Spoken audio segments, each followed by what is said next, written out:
હજારો વર્ષોથી પોતાની આગવી અસ્મિતાનું જતન અને સંવર્ધન કરતી ગુજરાતી પ્રજાના સંસ્કાર અને પુરુષાર્થનો એક અનોખો ઇતિહાસ છે. સંતો, સાહિત્યકારો, કલાકારો, કથાકારો, ઉદ્યોગવીરો, વિજ્ઞાનીઓ, લોકસેવકો અને લોકનેતાઓ દરેક ક્ષેત્રોમાં ગુજરાતની ધરતીએ સપૂતોને જન્મ આપ્યો છે. દરેકે પોતાના ક્ષેત્ર પૂરતી જ સિદ્ધિ પ્રાપ્ત કરી છે એવું નથી. તેમની સિદ્ધિનું ફળ સમગ્ર પ્રજાને અને દેશને પ્રાપ્ત થયું છે. તેમના પુરુષાર્થે ગુજરાતનું ગૌરવ વધાર્યું છે. મિત્રો, આજે વિશ્વ માતૃભાષા દિન નિમિત્તે આપણે મનન અને ચિંતન કરવાની જરૂર છે. આપણી ભાષા, સંસ્કાર, સંસ્કૃતિ અને અસ્મિતાને ટકાવી રાખવા આપણે સહિયારા પ્રયત્નો કરવાની જરૂર છે.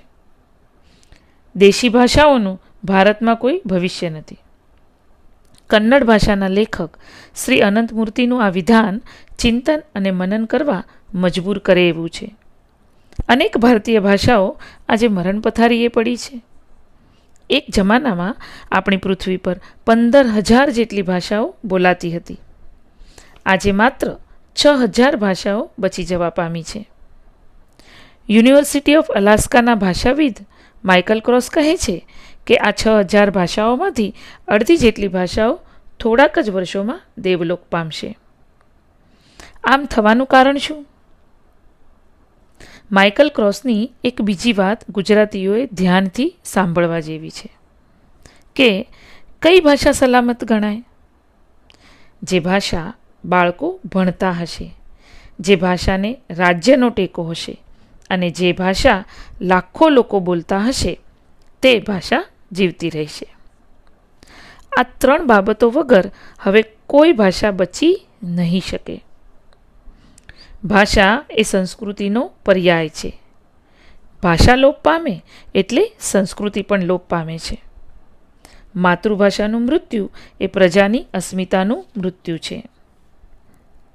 જે ભાષાને નરસિંહથી નિરંજન સુધીના કવિઓનો સંજીવની સ્પર્શ થયો છે, જે ભાષામાં ગોવર્ધન રામે સરસ્વતીચંદ્રની રચના કરી છે અને જે ભાષામાં મહાત્મા ગાંધીએ સત્યના પ્રયોગો નામની આત્મકથા લખી છે, એ ભાષાના ભવિષ્યની ચિંતા કરવાનો ભાર આપણા સૌના માથે છે.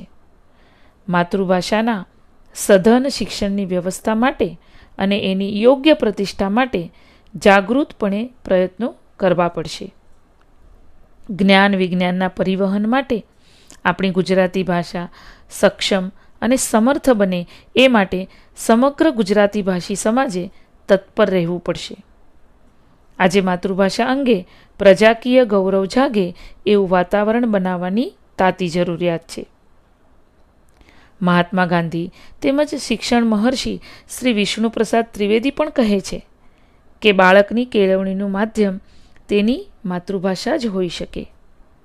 માતૃભાષાના ભોગે કોઈ પણ ભાષાનો અભ્યાસ અનિષ્ટ છે. માતૃભાષા જેવી અનુકૂળતા અને સ્વાભાવિકતા બીજી કોઈ ભાષાની બોધ ભાષા તરીકે હોઈ શકે નહીં. આજે માધ્યમ અંગ્રેજી હોવા છતાં વિચારોને પ્રકટ કરવા પણ શિક્ષકે ભારતીય ભાષાનો આશ્રય લેવો જ પડે છે. પોતાની ભાષા મારફત ઊંચામાં ઊંચું શિક્ષણ અપાય એ દરેકનો પ્રાથમિક હક્ક છે. માતૃભાષાનો એ અધિકાર પણ છે. કેળવાયેલી માતૃભાષા જ સર્વ કેળવણીનું સ્વાભાવિક અંગ છે. એટલું જ નહીં, માતૃભાષાને કેળવવાનો, સર્વ વિષયમાં સમર્થ બનાવવાનો સ્વાભાવિક માર્ગ જ એ છે કે આપણી જ્ઞાનની અને બુદ્ધિની વધુને વધુ પ્રવૃત્તિઓ આપણી વાણી દ્વારા ચાલે. યદા યદા મુચ્યતિ વાક્ય બાણમ તદા તદા જાતિ કુલ પ્રમાણમ. માણસ જેમ જેમ બોલે તેમ તેમ એના સમગ્ર શીલનો, જાતિનો, કુળનો અને સંસ્કારનો પરિચય થાય છે. ઘણાને એમ લાગે છે કે ભાષા એ કાંઈ ભણવાની વસ્તુ છે. એમ કહેનારને ભારપૂર્વક કહેવાની જરૂર છે કે ભાઈ, ભાષાનો જીવન સાથે જીવંત સંબંધ છે. વ્યાપારી હોય કે વકીલ, ડૉક્ટર હોય કે એન્જિનિયર, દરેકને ભાષાની જરૂર છે. ભાષા વિચારોને વ્યક્ત કરવાનું ઉત્તમ સાધન છે. એટલે જ ભાષા પણ ભણવાની વસ્તુ છે. ગુજરાતી ભાષાની ક્ષમતા અને સામર્થ્યમાં વધારો થાય એ માટે ભાષાના વ્યાપક શબ્દભંડોળ પ્રત્યે વિદ્યાર્થી ઉન્મુખ બને એ જરૂરી છે. પ્રાથમિક અને માધ્યમિક કક્ષાએ માતૃભાષાના અભ્યાસ અંગે આપણે બધાએ દ્રઢતાપૂર્વક પ્રયાસો કરવા જોઈએ. ભાષાને શું વળગે ભૂર, જે રણમાં જીતે તે શૂર. અખાની આ ઉક્તિ શિક્ષણ ક્ષેત્રે આજે જુદા જ અર્થમાં ચરિતાર્થ થઈ રહી છે. સમયની માંગ સાથે માહિતી તંત્રજ્ઞાન અને વિજ્ઞાન વિષયક વિદ્યાઓનું મહત્ત્વ અનિવાર્ય છે. એ વાત સાચી, પણ ભાષા સાહિત્યની ઉપેક્ષા થાય એ કેમ ચાલે? એક રીતે વ્યવસાયલક્ષી શિક્ષણ બરાબર છે, પણ બાળકના શિક્ષણનો આરંભ થાય ત્યારથી જ વ્યવસાયલક્ષી અભિગમ તેની સાથે જોડાયેલો રહે તે અયોગ્ય છે. પરિણામે જ્યારે એક વિદ્યાર્થી શિક્ષણ પૂર્ણ કરી તે કોઈ નોકરી કે વ્યવસાય માટે કદાચ પ્રશિક્ષિત હોઈ શકે, પણ સર્વાંગીણ વિકાસની દ્રષ્ટિએ જો વિચારીએ તો તે અશિક્ષિત હોય એવી સંભાવનાઓને નકારી શકાય નહીં. વ્યાવસાયિક શિક્ષણ જીવનમાં વિશ્રાંતિ આપે છે, તો ભાષા સાહિત્યનું શિક્ષણ જીવનમાં શાંતિ આપે છે. ભાષા ભાવ કે વિચારનું અભિન્ન અંગ છે. ઉત્તમ વ્યક્તિ માટે ઉત્તમ ભાષા સજ્જતા આવશ્યક છે. ભાષા એ વ્યક્તિના વ્યક્તિત્વનું ભૂષણ છે. ભાષા જાય એનું દુઃખ છે, કારણ કે ભાષા જાય ત્યારે એકલી નહીં જાય. માતૃભાષા જાય ત્યારે દેશની, કુટુંબની, બાપ દાદાઓની ભાષા એ કુટુંબના સભ્યોમાંથી જાય. એની આવડત જાય, એની સમજણ જાય, એનો ઉપયોગ જાય, વારસાગત સંસ્કૃતિનો સંબંધ જાય, સંસ્કારો જાય, મૂળિયા જાય, ઇતિહાસનો અને ભૂતકાળનો તેમજ હૃદયનો એક કટકો જાય. આ મોટી ખોટ છે. ભાષા અને સંસ્કૃતિ એકબીજા સાથે એવા તો સંકળાયેલા છે કે એક જાય તો બીજી જાય. ભાષાનો એક પ્રભાવ છે, ભાષાનું જોર છે, માટે એ જાય તો સંસ્કારોને પણ ઘસડીને લઈ જાય. માતૃભાષા એ સંસ્કારની ભાષા છે અને અંગ્રેજી ભાષા એ આધુનિક માહિતીની ભાષા છે. આપણને સંસ્કાર અને માહિતી બંનેની જરૂર છે.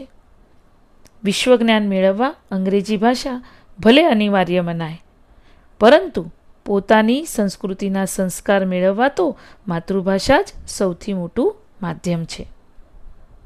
સ્વભાષા પ્રત્યે લાગણી કે મમત્વ નહીં રહે તો વિદેશી ભાષા પ્રત્યેની આંધળી દોટ આપણને હતા ન હતા કરી મૂકશે. દેશ ગયો પરદેશ ગયો ને શીખી લાવ્યો વાણી, વોટર વોટર કરતા જીવ ગયો ને ખાટલા નીચે પાણી. આવી દશા થશે. ગુજરાતી પ્રજા ચોપડી પૂજન નહીં, ચોપડા પૂજન કરે છે. સ્વભાવે વેપારી છે. વેપારી દરેક વસ્તુને ત્રાજવામાં તોડે છે, પરંતુ માતૃભાષાને, સંસ્કારને, સંસ્કૃતિને ત્રાજવામાં ન તોડી શકાય. માતાના ધાવણ પછી બીજા ક્રમે માતૃભાષાનું સ્થાન છે. માતૃભાષાનું ધાવણ માણસના અંતરાત્માને પોષનારું છે. અંગ્રેજી ભાષા આયા તરીકે ભલે રહી, પરંતુ આયા કદી માતાનું સ્થાન ના લઈ શકે. અંગ્રેજી ભાષા સ્વતંત્ર ભાષા નથી, એ બીજી બધી ભાષાઓના શબ્દોથી બનેલી મિશ્રિત ભાષા છે. એટલે જ જે પોતે જ સ્વતંત્ર નથી તે કેવી રીતે ભણતરનું માધ્યમ બની શકે? જેને પોતાનું કોઈ સ્વતંત્ર અસ્તિત્વ જ નથી તે સંસ્કારની કે કેળવણીની ભાષા ક્યારેય ન બની શકે. ગુજરાતી ભાષા ગુજરાતીમાં ચાલતી નિશાળો વગર નહીં જીવી શકે. કોન્વેન્ટ સ્કૂલો ભલે ચાલે, પરંતુ એ નિશાળોમાં પણ ગુજરાતીનું શિક્ષણ આદર પામે તેવું થવું જોઈએ. આપણી ભાષા એ જ આપણી ઓળખ છે, આપણી સંસ્કૃતિ છે. આ જ ભાષા આપણો ધર્મ છે. કોઈએ કહ્યું છે કે ભાષા રક્ષતી રક્ષિતઃ, એટલે કે તમે ભાષાની રક્ષા કરો તો જ ભાષા તમારું રક્ષણ કરશે. હવે તો ગુજરાતી જાગે તો જ સવાર, નહીં તો ઘોર અંધારી રાત. સાચી છે આ વાત, માનવી હોય તો માનો. પડકારોને ઝીલવાનું, સંકલ્પ શક્તિને ગતિશીલ કરવાનું, આકાશને આંબવાનું કે પાતાળમાં ડૂબકી મારીને ધાર્યું પરિણામ લાવવાનું ગજું માત્ર ગુજરાતી પ્રજામાં જ છે. તો ચાલો આપણે સંકલ્પ કરીએ માતૃભાષાને બચાવવાનો, સંસ્કારને બચાવવાનો, સંસ્કૃતિને બચાવવાનો, એક સુદૃઢ અને સંસ્કારી સમાજ બનાવવાનો. અને છેલ્લે શ્રી રાજેન્દ્ર શાહની પંક્તિઓ દ્વારા મારી વાણીને વિરામ આપીશ.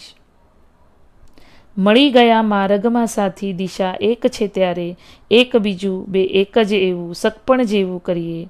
ગયું કાળમાં વીતી એનો મળ્યો વારસો જે કંઈ, ઋણ સ્વીકારી એનું આપણે તર્પણ જેવું કરીએ, તર્પણ જેવું કરીએ. જય હિન્દ, જય જય ગરવી ગુજરાત. ધન્યવાદ.